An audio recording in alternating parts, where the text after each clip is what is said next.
Our national host, Spencer McLaughlin of Locked On College Football, still not impressed with what Jackson Arnold did against Baylor.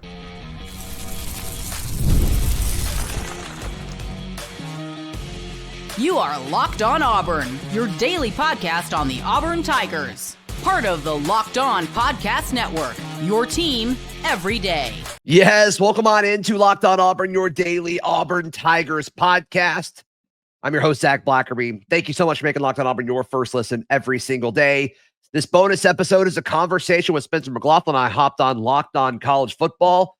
He wanted to talk about Jackson Arnold. Guys, I don't think he's really impressed. Speaking of the Oklahoma Sooners and the quarterback that is no longer their quarterback, he's down with which team? Yes, the Auburn Tigers, the 1-0. Yes. Auburn Tigers. Full credit to Hugh Freeze and company for that win. That was a coaching staff win in game one against Baylor, but a darn good one for Auburn. And Zac Blackerby of Locked On Auburn is here because I want to ask you about Jackson Arnold. I had a very clear and decisive take. Auburn fans weren't happy with me, which is just standard operating procedure at this point. You're because wrong. You're wrong. You picked Baylor. You were wrong. Yeah, no, I definitely picked Baylor to win that game. I'm not trying to rewrite history on that front. Sure. But coming out of the game, my take was that's a great game by Hugh Freeze. That's a great job by what they've done in the offseason, putting that on the field because they dominated in the trenches. My goodness, that offensive line was really good. The defensive line was disruptive. Secondary got beat at times, but made plays when it really mattered. And I didn't walk away with a different opinion of Jackson Arnold because I saw him run around behind an O-line all day and thought, well, I already knew that he could do that. I watched him do it at Oklahoma. The question I had about him going to Auburn is, will he become more refined and capable as a passer? And I'm not saying he can't, but we don't know that after the Baylor game. Is that an unfair take to you? I think so. I think so many folks that have a national platform like yourself just look at Jackson Arnold's final product when it comes to the box score. I mean, it's been pretty clear. Coach Freeze talked about it after I watched every snap of that game. I didn't box score troll on this one. You saw Baylor playing off the line. You saw two deep safeties, which is begging you to run the football. So Auburn did over and over and over again. I actually think this is a major step forward for Auburn fans. And I know you made it about Jackson Arnold, which is fine. But I do think a big thing from Auburn's point of view has been last year and the year prior, Hugh Freeze's first 2 years, I think they would have seen that and just thrown it anyway. And now you've got a quarterback that's, running this Hugh Freeze RPO that's actually making the right decisions and putting the offense in a situation to succeed. And that's something that we haven't seen consistently anyway since Hugh Freeze has been here. So what does Jackson Arnold do? Jackson Arnold, pretty much all of his big runs, you can tell on his touchdown run, he's looking at Eric Singleton. You can tell that's the read. It's not there. He takes it. Boom. Touchdown. I don't really know what else you want from the guy. He consistently made the right read over and over and over again, took care of the football, which is a major question about him going into the season. That was a thing throughout fall camp. And he goes on. He leads the SEC in rushing, and he wins SEC Offensive Player of the Week. I don't get, no matter what he does, national media is going to point at him and say, no, it's not good enough. It's very strange. It's like you guys all had a meeting together, and it's like, hey, I know Jackson got SEC Player of the Week, and like, how'd you hear about our club? Years, but let's keep not giving him credit. I think it'd be hilarious. It's odd, Spencer. It's very hold on. First of all, how did you discover our Discord chat? I mean, good. It's just me and Klatt and Pate and Kirk Herbstreit. It's all of us. It's all of it. We all get together to conspire. You deserve every bit of the success that you found, my guy. Well, thank you. I appreciate that. I'm going to push back again on what you just said because nothing about what you just said relates to my initial take. I did not watch Jackson Arnold play that game and think to myself in any way, not just because of the final stat. No, hold on. Do you want to have an incorrect read in all of this? Do you want to say, no, absolutely not. But again, I credit that to the coaching staff for the game plan that they had. Because what I heard from Auburn fans all the time was, well, why would they do anything else when they can run the ball that much? They shouldn't. I said the same thing about the Georgia Tech game against Colorado. They were running the ball at will against the Buffs, and they were running their quarterback. And then on a first down, they try to play action to take a shot. And I went, wait a minute, you're going for 6.5 yards a carry. What are you doing? What are you doing? And then Haynes King threw an interception. And it's the same thing with this Auburn win over Baylor. I feel like that's more a credit to the coaching staff. I'm not saying Arnold deserves none of it. I'm just saying the turnover point is a valid one that I probably have not given him enough credit for. And we'll continue our conversation with Spencer McLaughlin as well as we get to what we're actually disagreeing on next, right here on Locked On Auburn. Today's show brought to you by our friends at Game Time. Game Time's the best place to buy tickets for anything. Look, you can get into Jordan-Hare Stadium this week for like $20 last time I checked on Game Time. College football's back, and you all want to be there. We all want to be there because it's so fun and so electric, and it's great on TV, but it's incredible in person. You can take the guesswork out of buying college football tickets with Game Time. Download the Game Time app, create an account, use code LOCKEDONCollege for $20 off your first purchase. Terms apply. Again, create an account, and that's promo code LOCKEDONCollege for $20 off. Swipe, tap, ticket, go. Download Game Time today. Today's show is also brought to you by our friends at the Game Cap. I'm wearing one right now. Because I love these hats so much. For all the college football fans out there, we all love the vintage, the nostalgia.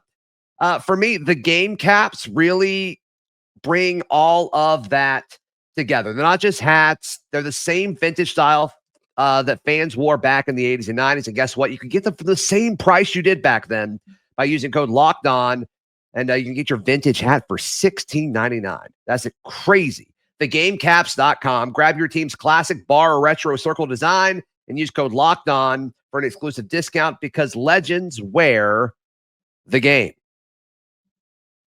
But how many games on Auburn's schedule, Zach? Now, this week against Ball State notwithstanding, Which how Ball many is not a state, by the way. Yeah, it's not. It's not. It is a place. Not a state. It is a place. It is a place in Muncie, Indiana. But how many games on Auburn's schedule this year that Tiger fans want to see them win are going to be able to look like that Baylor game where they go for 300 plus yards on the ground? I'd argue that once you get into conference play, that answer is what? Maybe 2? It might be 0. I think you got a shot against Missouri. I think you got a shot against Arkansas. I think you got a shot at that against Kentucky. Probably not Vanderbilt. And then the big ones, Oklahoma, A&M. You're not going for... Maybe. Right. Maybe, actually. Yeah, Maybe Alabama, maybe. Let's not throw that one out the window. That's a long time from now. But, yeah, I mean, the fact of the matter is, like, Hugh Freeze was asked about this at his presser on Monday. Like, okay, you saw Jackson, and, like, you'd seen bits of this before, but now that he's done it in an Auburn jersey, for you, are his legs going to be a larger part of the offense than maybe you anticipated? And he's like, it depends. Like, it's an RPO. Like, if they start putting more guys in the box, like, you're not going to do it. But if they keep playing cover 2 and backing guys up, yeah, that's going to be a thing. And I think you're going to see different defenses defend Auburn differently, because I think some defensive coordinators are concerned or will be concerned about Cam Coleman and Eric Singleton and Malcolm Simmons. We don't have enough data to see how other defensive coaches are going to monitor that. So, well, I think we're going to see more passing, obviously, this weekend against Ball State, but like whatever. Purdue beat them 31-0. They threw all over them. They were able to do whatever they wanted. I think that's going to be some of the intention for a few reasons. One, I think a confidence standpoint, you need to get the ball in these receivers. You need to get them going. And also, I just don't want Jackson Arnold getting hit 10 times in the first half. That's just doesn't seem like a good idea. So, but to your point, like, sure, like if you want to say, okay, Jackson wasn't great, or like I didn't learn anything about Jackson as a passer, like I didn't say he didn't play a great game that was required. I'm just saying, argument, but I get it. Like, sure, but I do think he was efficient. I think the times where he needed to put a ball up, he was able to do it. And I mean, there was a throw to Malcolm that he didn't catch that I thought was incredible as well. Doesn't show up in the box score, but like I just think that's just something we're gonna wait and see when it comes down to it. And I mean, we probably won't know anything until they go to Norman, which is going to be awesome, especially if Oklahoma wins and both teams are undefeated and he's going home. Like that's going to be a week, my guy. Yeah, I mentioned that earlier on today's show, and Brent Venables has got to win this week. Like, no excuses. He has to beat Michigan. I'm not making my prediction just yet on that game, but like the pressure is there. It's a tough one to pick, I think. It is. I think that the deck stacks in favor of Oklahoma, but it's not that hard to talk yourself into Michigan finding a way to win that game, because it's probably the best singular team John Mateer has played in his career. You know, he lit it up last week against Illinois State, and this is a more extreme example, but what I'm talking about with Arnold here, like, before I mentally get in the place of like, I expect you to do this or you're going to go off and go crazy, and let's talk about Auburn as a playoff team. Like, no, we can talk about Auburn right now as being a good team in the SEC. But when they go to Oklahoma, I agree. I think that's the first test, because it's Ball State this week and then next week is South Alabama. Yeah, like neither one of those games are going to teach us anything. Those are guarantee games. Okay, fine. That Oklahoma game. If Jackson Arnold, I will come around, as you said you did on your show. You said Jackson Arnold won you over. Jackson Arnold will win me over as Auburn's starting quarterback if he goes into Norman and wins that game against that Oklahoma defense, and his arm is a difference maker, not just his legs. I guess my thought with it, and I think this is where we're disagreeing, is like, I don't think the concern for Jackson is anything physical. To me, it was all mental, and that comes to, leadership / confidence, and then decision making. And the two things I had the biggest concern with were those two things, and those looked good on Friday night against Baylor. So I think that's you and I's disconnect there. I think you're right. I think you're right that is the disconnect there. I think it was as simple of a situation as he's going to have all. I mean, they had a drive where they ran that same RPO play, 4 times in the same and average, like, and by the way, I'm not trying to knock Hugh Freeze for, in game 1 on the road, not trying to test his quarterback or see how much he trusts it. No, like, you do whatever you have to do to win the game. You and I talk going into it, like, Hugh Freeze has got to win that game. Just win. Just win. Awesome. Great. Yeah. That's one of those games you just got to find a way to win. Same thing with Brent Venables in Oklahoma this week. I can't wait for Oklahoma Auburn. I'm already excited, but I don't want to look ahead, because every week of college football is great. And every segment is great with Zac Blackerby of Locked On Auburn, our fearless leader here on the College Channel. We're going to Las Vegas next. The Big Ten might have a new bottom feeder. Thank you to Spencer for having me on Locked On College Football, and I'm sure we will talk about Jackson Arnold a ton over the next coming weeks.